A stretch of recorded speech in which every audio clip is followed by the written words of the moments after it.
Welcome to the ArmaniTalks YouTube channel. I'm your host, ArmaniTalks. In this channel, I'm covering communication skills for you to level up your way with words, become much more articulate. If this is your first time on the channel, welcome aboard.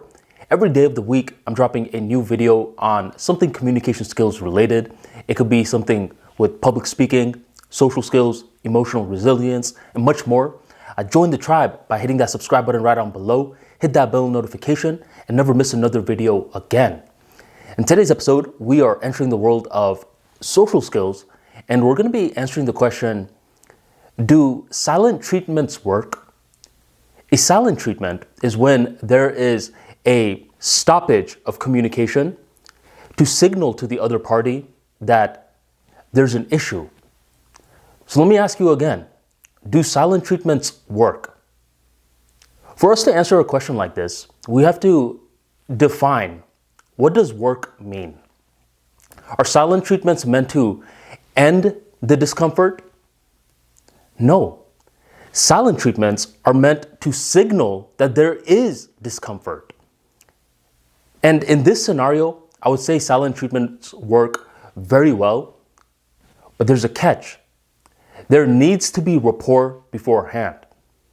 So for example, let's say I go to a new barber, one that I've never gone to before, and he messes up my hair, and I'm really upset with him. There's a discomfort. The next time that I go to the same barber shop, I see this barber, but I don't say anything to him. In this scenario, is my silent treatment working?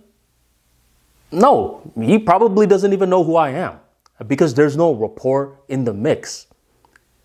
On the other hand, if every month, the second Monday of every month to be specific, I have been going to the same barber for 2 years.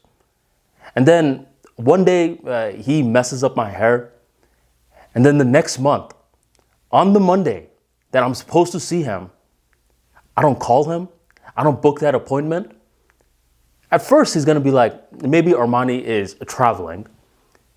But if this happens another month and another month and another month, eventually, he's going to be like, what gives? How come Armani doesn't hit me up anymore? And then he will reach out to me because we have rapport beforehand.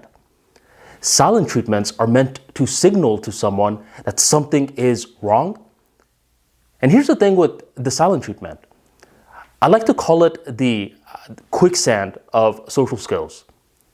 Have you ever seen one of those shows where someone falls into quicksand? And they're plummeting deeper and deeper within the quicksand. They're trying to get out. They're making a lot of movements. And the more movements that they're making, the further they're sinking. That's exactly how silent treatments work. Because here's the thing. It works. It's effective. And it's very fun to do. Let's say one day someone pisses you off. It could be your spouse, it could be your sibling, and you're just over here giving them the silent treatment. The first time they ask you, is something wrong? You're like, no. The second time they ask you if something's wrong, you're like, no. At this point though, you like it that they're asking you. You like it that they're coming up to you first, rather than you going up to them and being like, sit down. You really bothered me today. Let me explain why. You like that feeling of someone coming up to you. And that's what makes silent treatments so freaking quicksandy. It's like the more that you do it, the more that you want to do it. But here's the thing.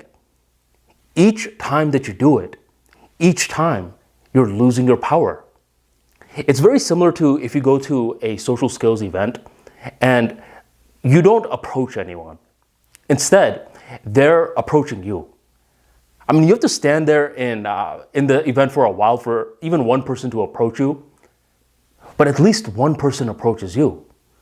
And that's when you start to think, wait a minute, if I stand here long enough and someone is always going to approach me, why the heck am I going to potentially put myself in the face of rejection approaching someone else? The brain operates through the path of least resistance, which means that it likes to do the easiest thing. So this person nowadays is like, I'm just going to go to events nowadays and I'm just going to stand there and hopefully someone approaches me. Is this going to work? Sure. But is this person losing power? Yes.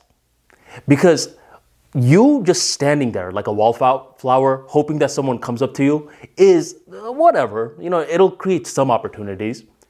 But you going up to someone, breaking the ice with them, allows you to create opportunities on demand. Likewise with the silent treatment. If other people come up to you and they're like, hey, is something wrong? Is that working? Yeah. But here's the thing. You're following their lead. You're hoping that they notice. Because here's the kicker.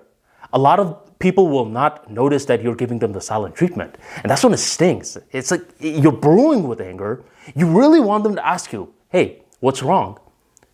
But they never ask you. It's because they don't even notice.